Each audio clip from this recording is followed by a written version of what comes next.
Buenas tardes. Nos encontramos en el postdoctorado en línea, las nuevas tendencias y corrientes integradoras de pensamiento y sus concreciones.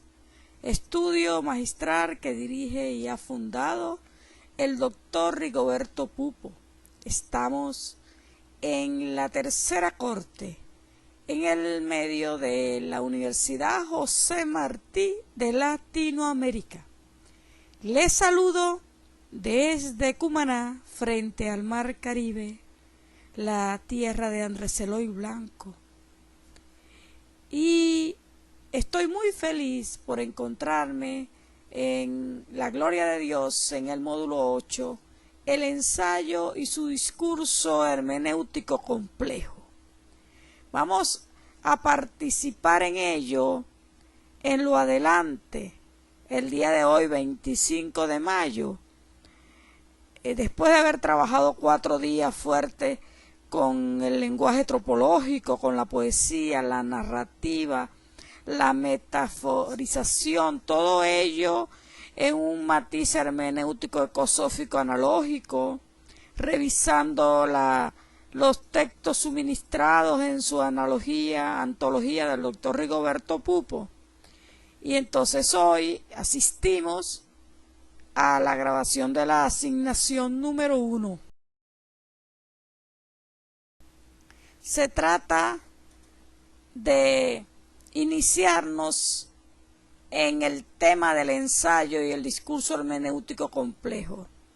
Y nos interroga nuestro mentor, luego de revisar el tema 2 de su antología o muchas otras referencias y los 3 videos de la asignación, nos interroga en qué es el ensayo como género literario, sus características y especificidades.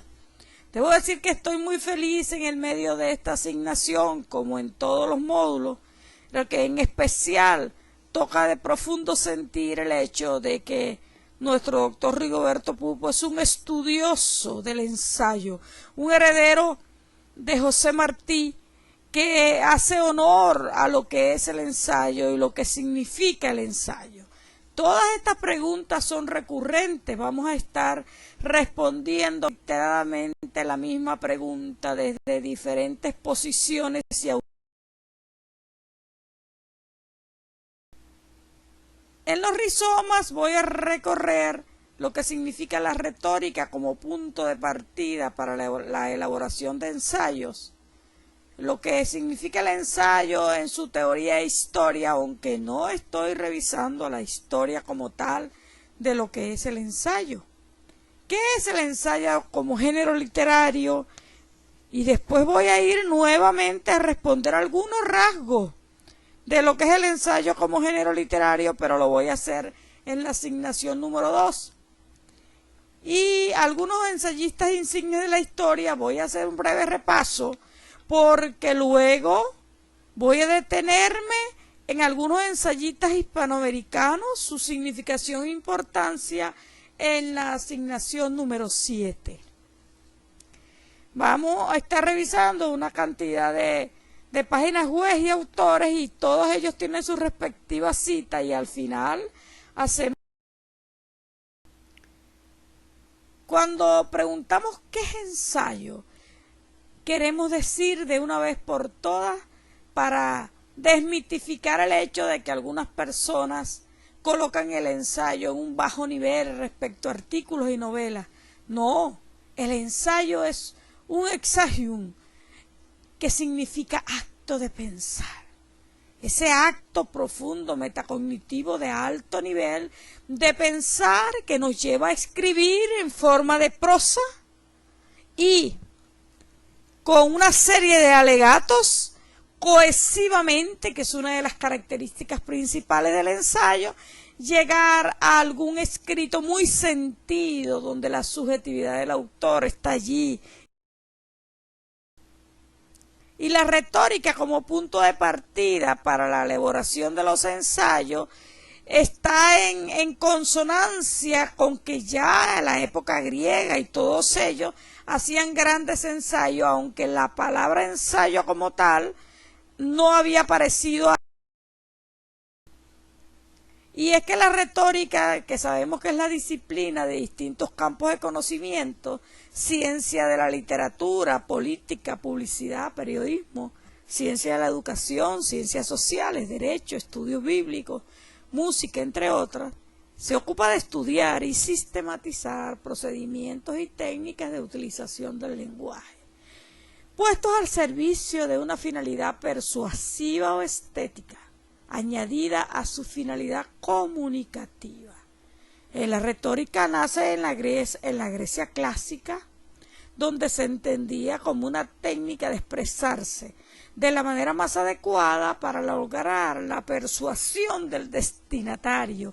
Y es así como ensayos maravillosos comenzamos y no queremos terminarlos y los queremos devorar en la continuidad de nuestro sentir porque logran persuadirnos.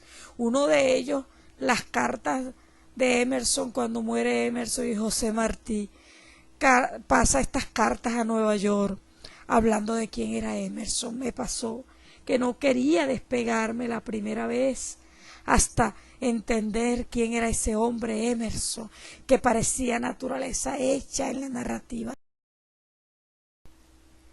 Es Aristóteles el fundador de la retórica, tal y como se ha llegado hasta nuestros días. Igual ocurre en el ámbito de la poética. Aristóteles es el primer autor occidental que concede autonomía a la poesía, a la literatura, al definirla como manifestación artística que se diferencia de otras, como por ejemplo la música y la pintura. Todas estas afirmaciones las he conseguido en la página de Cervantes Virtual, que habla muy bien al respecto. Y el instrumento peculiar era la lengua. Se inicia Aristóteles en la teoría de los sofistas y se identificó con algunas de las enseñanzas de Platón. Pero tenemos que tener cuidado porque más adelante vamos a hablar de Montaigne, y Montaigne era fascinante lector de Platón, quien escribió las obras de Sócrates a través de los diálogos. Y bueno, esas enseñanzas de Platón fueron transmitidas a Aristóteles, quien defendió ideas contrarias a su maestro, pero que proclamó que la retórica era una verdadera ciencia y una episteme. Uno de los propósitos de Aristóteles al componer su retórica, en parte del Gorgias y de Fedro platónico, imagino recuerdan ustedes estos diálogos en Platón, fue contrarrestar la baja estimación a la que tras los juicios de su profesor había llegado, y Aristóteles abrió una escuela de retórica en competencia con la de Sócrates, aun cuando era alumno de la Academia de Platón. Y es probable que el texto aristotélico sea una colección de apuntes de clases recogidos y publicados por sus estudiantes después de su muerte. Y es así como el ensayo en la teoría de la historia es una manera hermosa de conocer, el que nos abre los sentidos y que nos incita a pensar. Esa figura hermosa que ven en el fondo de rosa se va a presentar cada vez que vayamos ascendiendo en los rizomas, conectándonos. Entonces, ese ensayo, teoría e historia, se presenta de manera muy maravillosa, en la que la concepción del ensayo como género literario, no siempre su definición conceptual, ha coincidido con su contenido real. Los grandes espíritus ensayistas y nuestro continente es pródigo en ello, no rehuyen las definiciones como punto de partida del discurso analítico y sintetizador, pero las completan con las características y otras formas aprehensivas, incluidas las propiamente tropológicas en la configuración del discurso. El ensayo posee particularmente el enriquecimiento y la vitalidad de un pensamiento creador y de una ascensión humana, como habla nuestro Rigoberto Pupo, estudioso magistral del ensayo.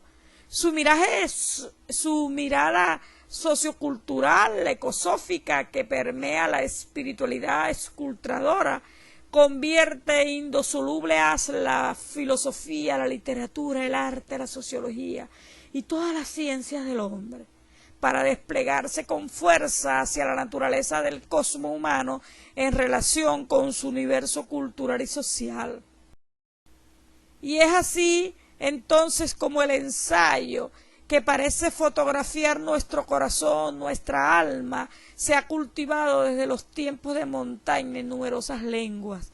La tradición francesa vive un extraordinario momento en las meditaciones de corte político y social de autores existencialistas como Albert Camus, quien escribió La resistencia, rebelión y muerte en 1945, o Simone de Beauvoir, que escribe El segundo sexo en 1949.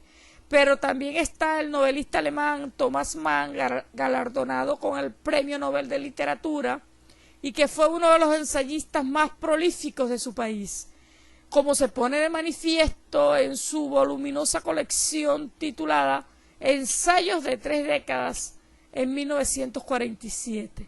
El escritor alemán de origen búlgaro, Elias Konati, consagró 20 años de su vida en la monumental investigación Masa y Poder, cuyo primer volumen vio la luz en 1960. Y es que entonces el ensayo que nos vuela en nuestra imaginación, que nos incita a pensar y que se consigue en ensayos puros y característicos de cualquier tema, se convierte en un problema íntimo, individual, se penetra con resonancias humanas, se anima a menudo en un toque humorístico o cierta coquetería intelectual, renunciando cuando es posible a la falacia de la objetividad y de la seriedad didáctica y a la exposición, yo diría, metódica, exhaustiva, porque entra de lleno en un historicismo y se presenta como testimonio, como voto personal y provisional. Son palabras de Juan David Zambrano Valencia. Y es así como Juan David Zambrano sigue expresando que el ensayo es un género discursivo de la tipología textual argumentativa, cuya escritura se visualiza en prosa y que se cumple con el objetivo de defender una tesis para lograr la adhesión del auditorio de la misma. Por ejemplo, cuando escribí mi ensayo sobre Emerson, mi tesis central en todo el escrito es que Emerson es naturaleza en la voz propia de José Martí. Y para ello en los ensayos se trabaja con dos ángulos, uno inmerso en la opinión planteada y otro inmanente en el lenguaje utilizado, en la cual el escritor da su punto de vista estético, sus ideas, y nos lleva a ese género literario, a una de las formas que contienen las obras artísticas del lenguaje, en el cual el autor aborda subjetivamente un tema echando mano a la información que desee para sostener su punto de vista. A esto se le conoce como ensayo libre o ensayo literario, o como lo expresa el poeta y ensayista venezolano Armando Rojas Guardia, la fiesta subjetiva del concepto. Y es que Ochoa Hernández nos habla del arte de juzgar en el contexto de verdades provisionales en el tiempo, en los ensayos, en esa reflexión individual frente a la argumentación de la otredad. Es el sustento de una tesis personal que analiza textos y documenta evidencias, que críticamente sostiene el refutar y presenta los nuevos. Porque el ensayo literario se puede definir a partir de las ideas en juego que abarcan diversas disciplinas como la moral, la ciencia, la filosofía, la política. Esa gama de colores, ese misceláneo dinámico y libre, donde el ensayista plasma sus impresiones y reflexiones acerca de la vida, es y debe ser y sigue siendo siempre personal, subjetiva, esa visión particular del escritor en la cual los ensayistas en plena modernidad rigurosa, modernista, ateniente al método, en los cuales los artículos debían sujetarse a una cantidad de pasos donde el lector lector y autor estaba fuera del constructo en su pretensión simplicista, pues con el ensayo no, con el ensayo el ensayista se libera y se vuelve un hecho personal y subjetivo su historia y su dinámica, que es libre y que le libera en tanto sujeto investigador. Por eso los filósofos defienden el ensayo como una forma de expresión real de las manifestaciones filosóficas, llámese tratado, discurso o réplica. El ensayo no puede ser definido en un solo concepto. Por eso ustedes ven la variedad de recursos a la cual acudí para hablar en primera instancia de lo que es el ensayo, desde diferentes disciplinas, donde se acomodan necesidades, pero se defienden, por ejemplo, en el género. Es un concepto incitante de lo que es el ensayo, que invita a transgredir las normas estéticas y morales.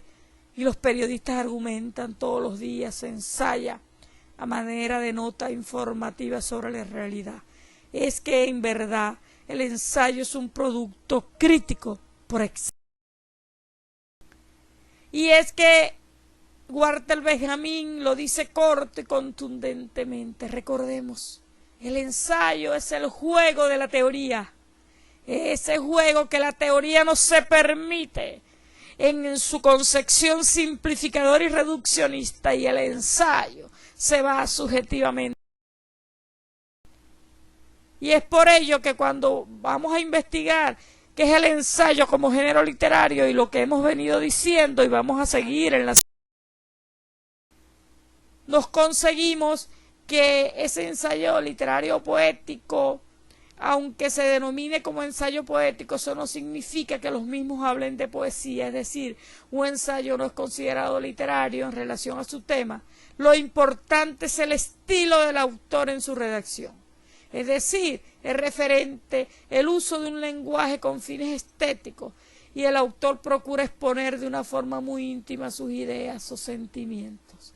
El ensayo literario se considera por su subjetividad, y adelantamos que hay unos doctorados honoris causa que a quienes se le conceden han sido ensayistas que han ganado ese merecimiento con un gran... Y es que en esos tipos de ensayo literario poético, ese literario de poesía es un tipo de ensayo literario donde los ensayistas se analizan poesías, versos, poemas de referencia a un género, y uno de los ensayistas más reconocidos en esta rama es el escritor Octavio Paz. Pero conseguimos en ese ensayo literario de novelas, esos ensayos literarios que se realizan, donde se realizan análisis e interpretaciones de novelas y son comunes en escuelas y universidades. Un ejemplo de este tipo de ensayo puede ser el titulado García Márquez, Historia de un deicidio, de Mario Vargas Llosa, y ese ensayo fue el que le consiguió el título de doctor en la Universidad Complutense. Y es que ese ensayo literario sobre la escritura, estos han sido realizados por escritores que reflexionan acerca del arte del escribir y de esos estilos de literatura y de lenguaje, y esos dan sus opiniones sobre la importancia de los escritores de la cultura y la sociedad. Y allí conseguimos el ensayo, por ejemplo, de Oscar Wilde, Pluma, lápiz y veneno. Pero también conseguimos ensayos literarios de filosofía, y estos ensayos tratan temas filosóficos y complejos de la vida o de la muerte. Y aunque existen ensayos muy específicos en la filosofía que usan técnicas narrativas estéticas, conseguimos ensayos que se hicieron famosos como Más allá del bien y del mal, de Friedrich Nietzsche. También conseguimos ensayos literarios mixtos, porque aunque los ensayos no se han escapado de todas estas clasificaciones, entonces existen los casos de ensayos literarios que abarcan más de un tema, donde hay novelas e historias, poesía y filosofía, y cualquier combinación de temas que el ensayista quiera retratar. Todas estas informaciones están en la página de Autopublicando. Y en el ensayo crítico argumentativo es un análisis de un texto, de un libro, de una película, de un artículo, donde se ofrece como objetivo de ese artículo un análisis crítico de un libro que podía enfocarse en el tono del texto para determinar un significado en general, y entonces allí conseguimos un análisis crítico de una película donde, por ejemplo, también nos enfocamos en un símbolo recurrente de la película. Sobre la película del Titanic se han escrito muchos ensayos solamente pensando en esa figura de los protagonistas en la proa, pero también hay ensayos críticos de tesis argumentativas sobre el texto y muchas fuentes textuales de evidencia para ayudar a sustentar tu interpretación del texto. Y nos conseguimos a Miguel de Montaigne, el que habló por primera vez de la palabra ensayo, mas no, por supuesto, el que construyó por primera vez un ensayo. Ese filósofo, escritor, humanista, que ha revisado y ha leído muchísimo Edgar Morin, con aquella famosa frase: más vale una cabeza bien puesta que repleta. Es un humanista y moralista francés del Renacimiento, autor y creador del género literario ensayo de la Edad Moderna. Y si bien las características de este estilo ya habían sido utilizadas por otros autores en mayor o menor medida, fue Montaigne el que lo denominó así y quien detalló cuáles eran sus principales características, y básicamente dijo que era un texto que planteaba una reflexión seria sobre la condición humana a partir de la visión, experiencia y opinión del autor, un texto ciertamente subjetivo en el que ha de primar la cercanía, la sencillez, la claridad estilística y además el análisis e interpretación de un. Y es con Michel de Montaigne donde, al emplear por primera vez esta palabra ensayo, él decía que es el juicio instrumento para todos los temas y en todo se mete. Por este motivo los ensayos que de él hago aquí, y se refería a Montaigne, son temas midiendo el vano desde muy lejos, demasiado profundo, donde se nada en la posibilidad de atravesar un río con una mera efectividad y una incluso en la cual más se jacta. Es que Montaigne era un verdadero escritor del Renacimiento, a lo que muchos. Y es Montaigne heredero de Sócrates. Sí, se puede distinguir tres diferentes voces en los ensayos: los del retratista, cuyo tópico es de Michel de Montaigne, un hombre individual; la voz moralista, cuyo tema es el hombre en general; y una tercera menos audible, la del ensayista, cuyo tema es los ensayos, mientras que las dos primeras estaban entretejidas en cada uno de los textos. La tercera aparece solo de manera ocasional, haciéndose sin embargo más audible en los últimos años y llegando a convertirse en tema casi único de un ensayo corto publicado en 1580 por Montaigne sobre Demócrito y Epicuro. La distinción es útil siempre y cuando no olvidemos que el tema de los ensayos es precisamente la identidad personal para Montaigne. Es la clave para trabajar esta categoría que ha heredado la teoría de la complejidad, como se denomina la condición. Y es que para Montaigne, quien decía: lo que yo escribo es puramente un ensayo de mis facultades naturales y de manera alguna de las que en el estudio se adquieren, y quien encontrar en mi ignorancia no habrá descubierto mayor, pues ni yo mismo respondo a mis aserciones, ni estoy tampoco satisfecho con mis discursos. Montaigne, un hombre muy auténtico, en tanto, igual que yo, no escribo para complacer a nadie, escribo por un mero placer, y en tanto escribo, mi ignorancia también se plasma en mis escritos. Y como Montaigne publicó sus dos primeros libros en sus ensayos, posteriormente los reeditó, falleció antes de poder publicarlo, y fue su admiradora Marière de Gournay quien los publicó en 1500.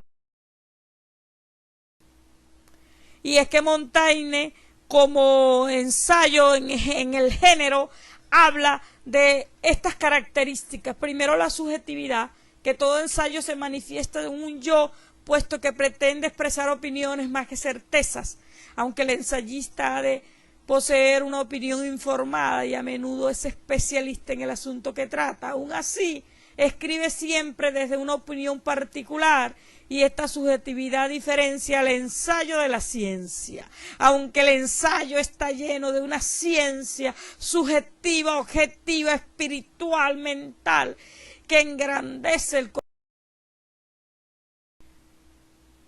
Pero también está la característica, según Montaigne, de la voluntad del estilo, porque el autor emplea un lenguaje claramente literario que busca por un lado la belleza y por otro lado una mayor expresividad, y el ensayista quiere ser ameno y por ello suele utilizar los ejemplos, las anécdotas, las digresiones.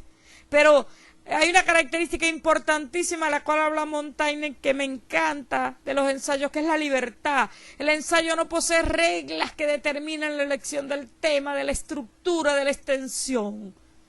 El autor es libre, por tanto, para tomar todo esto en posibles decisiones de cómo quiere. Y es que en esta clasificación de los ensayos que hemos venido dando,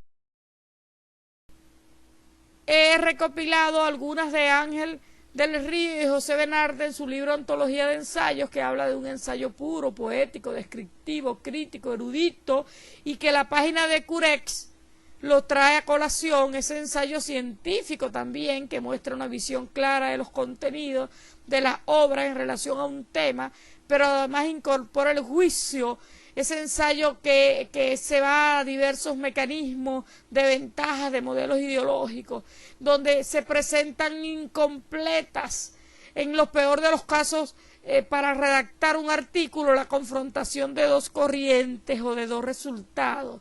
Les hablaba del ensayo. No más que en estas meras clasificaciones a las cuales no estoy muy de acuerdo, pero se las presento de acuerdo a los autores que he venido revisando. Los textos expositivos generalmente tienen la finalidad de describir, explicar, aunque con frecuencia se dan en forma de ensayo. Esos argumentativos son los destinados a persuadir o a convencer a la audiencia de la veracidad de una idea propuesta. Pero los analíticos descomponen un objeto en sus partes y estudian sus funciones y las relaciones que existen entre ellas. Ese ensayo expositivo explica, describe, clasifica o define un objeto a la audiencia. Con frecuencia ese ensayo expositivo incluye más de una de estas funciones. Pero el argumentativo, como ya le venía diciendo, plantea la postura crítica del escritor con respecto a un tema, lo cual defiende y sustenta por medio de razonamientos y evidencia. En ese ensayo analítico se identifican los elementos de un objeto, de un evento con relación a ellos, y se evalúan y se reducen a implicaciones que los presenten. Y esa versatilidad del ensayo, como dice Curé, nos hace la incorporación de diversas disciplinas. Un ensayo es profundamente complejo y transdisciplinar, porque abre un espacio de diversas disciplinas donde las entrelaza: filosofía, religión, arte, estética, política, donde la convergencia o divergencia de los enfoques se muestra en el ensayo desde diferentes problemáticas, y ese estilo del ensayo le da profundidad o tal vez superficialidad a lo que dependerá de lo que se dé en el trabajo. Pues habrá ensayos de grandes ensayos y de grandes. Y es que esas formas de ensayo que más adelante vamos a estudiar, pero que estamos en esta asignación 1, que me parece introductoria, por eso estoy hablando de todo ello, creo que hay que tomar en cuenta que el ensayo es en prosa lo que el soneto en poesía, pero esta comparación sin duda muy subjetiva tiene únicamente valor y quizás más que nada simbólico a lo que la voluntad del estilo se refiere, es decir, que la brevedad del ensayo hace que en él se acumulen los recursos estilísticos de un intento de perfección estética. Por lo demás, nada más opuesto a la libertad formal del ensayo que las estrictas reglas que gobiernan al soneto. En el ensayo no existe regla, por esencial que nos parezca, y como dice Montaigne, hay una libertad, esa circunstancia tan excepcional que no puede ser suplida. Y es que en esa forma de ensayo, que es orgánica y no mecánica, solo debemos hablar al tratar este aspecto de la forma artística del ensayo, dice la página de Courret. Y aquí tiene aplicación las características que hemos venido diciendo. No obstante, al tratar de caracterizar la novela, no decimos que la forma diagonal sea una de las características y reconocemos allí entonces un diálogo que no se opone a la esencia de ensayo, sin presentar diversas veces inconvenientes en la realidad. Y es que en esos rasgos de los ensayos como género literario que ya hemos dado, pero que pretende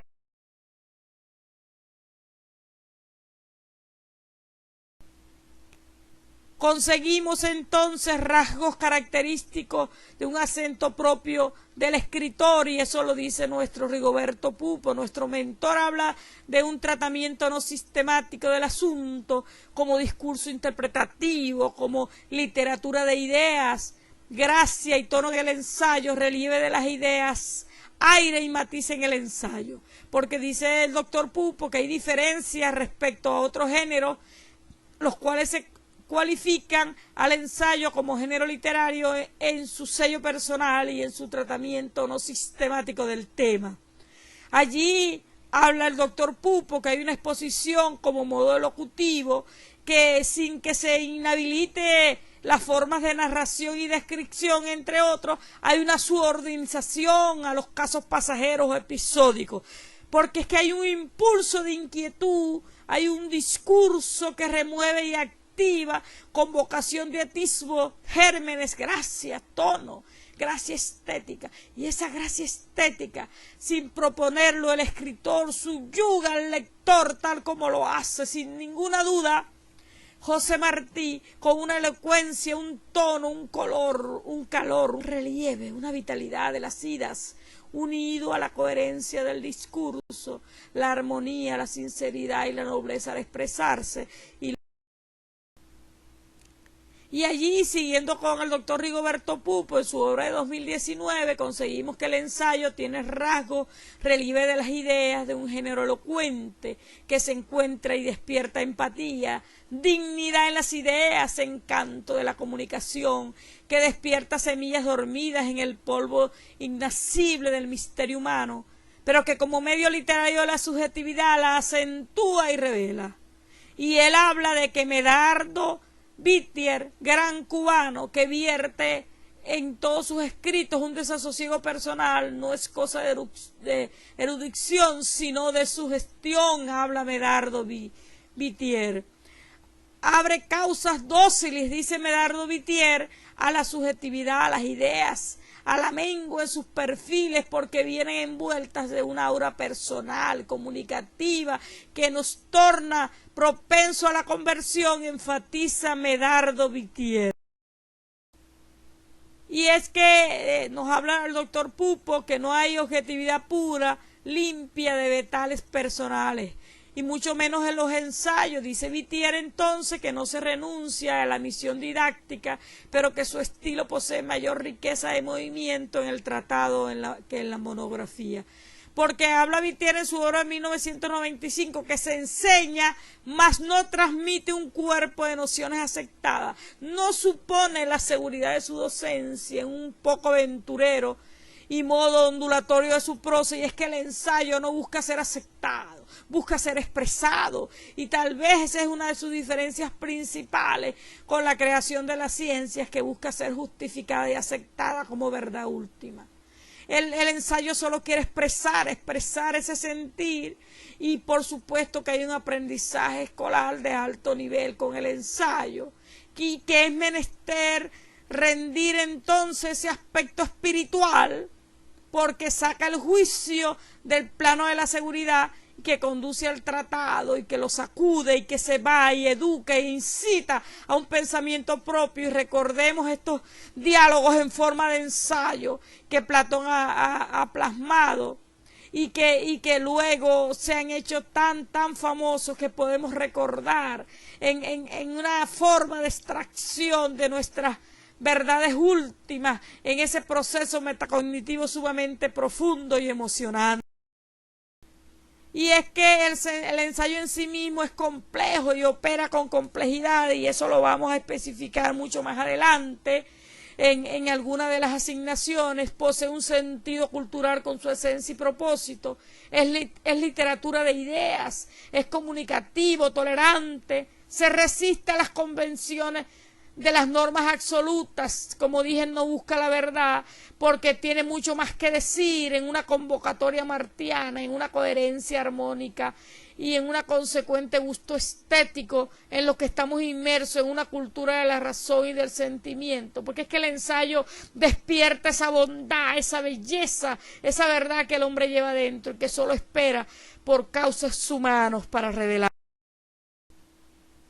Y es así que entonces la página de los ensayistas hablan de algunas recomendaciones moderadas que no deben de pasar de 30 páginas de extensión, pero que, repito, esto es un asunto muy personal, es muy libre, como habla Montaigne, y que hablamos de ensayos y de libros formados por ensayos. Entonces la extensión del ensayo y los objetivos a tratar no significa que el ensayo sea un fragmento, no. Un fragmento es una parte de un todo, un capítulo, pero el ensayo es una forma de pensar, un modo de presentar una perspectiva diferente, y como este es su objetivo, el ensayo es también completo, aunque sea breve y no pretenda ser exhaustivo ni ir en la búsqueda de la verdad.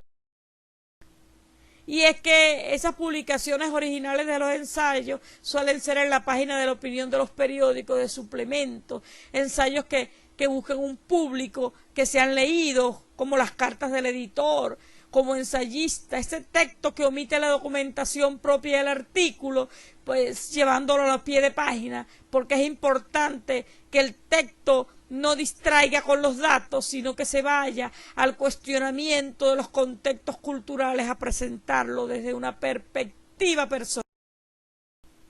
Y es así como en esas características del ensayo, desde la perspectiva del autor, la página de los ensayistas dice que se busca influir en la opinión del lector, pero no lo hace dando ideas didácticas ni de cómo comprender un mundo y de cómo debe ser puesto el mundo en tal cual, en las ideas que exterioriza, porque hay una subjetividad, una confección intelectual del autor que expresa su forma de pensar y que proyecta en el texto de manera frecuente. Por eso es que la estructura de los ensayos se aproxima a la comunicación oral en el texto y la manera de influir frecuentes digresiones en una estructura interna.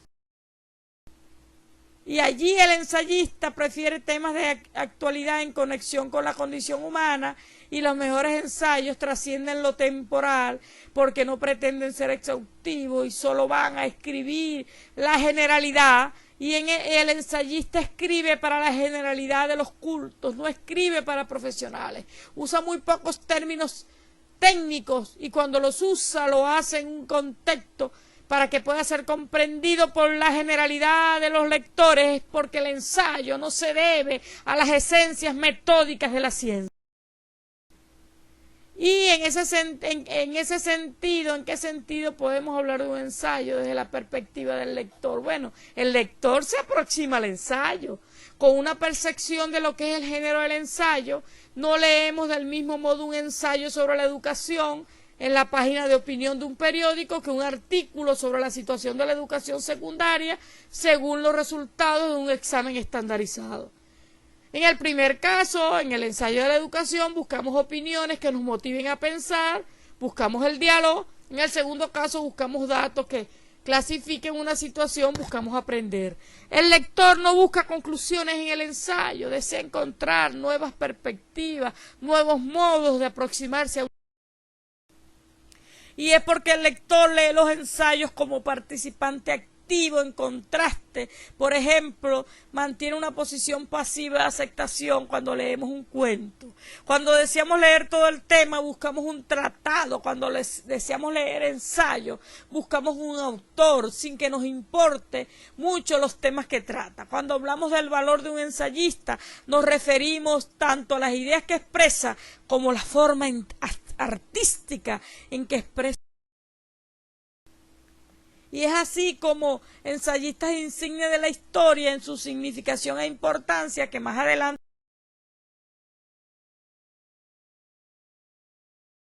nosotros desde luego conseguimos allí, en el orden en que se presentan las figuras, a Miguel de Unamuno, Ortega y Gasset, José Martí.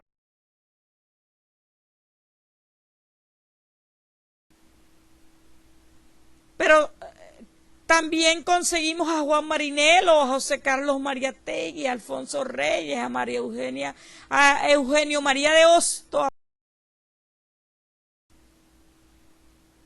Y en las referencias quisiera colocarle allí todo lo que he usado el doctor Rigoberto Pupo, las páginas web y todo cuanto en lo adelante se seguirá usando para profundizar en las asignaciones que vienen. Desde luego están algunas otras referencias como la de Zambrano Valencia, Juan David. Y siempre y por siempre a ti, Jesucristo, que viniste a morir por nosotros, dedico todo lo que hago. Eres y siempre serás mi más grande ejemplo de perseverancia. Muchas gracias y continuamos en la narrativa de las asignaciones del módulo 8, el último módulo de este postdoctorado de la Corte 3 de la Universidad José Martí de Latinoamérica. Muchas gracias a todos ustedes. Doctor Rigoberto Pupo, esta flor para usted con todo mi cariño y respeto y admiración.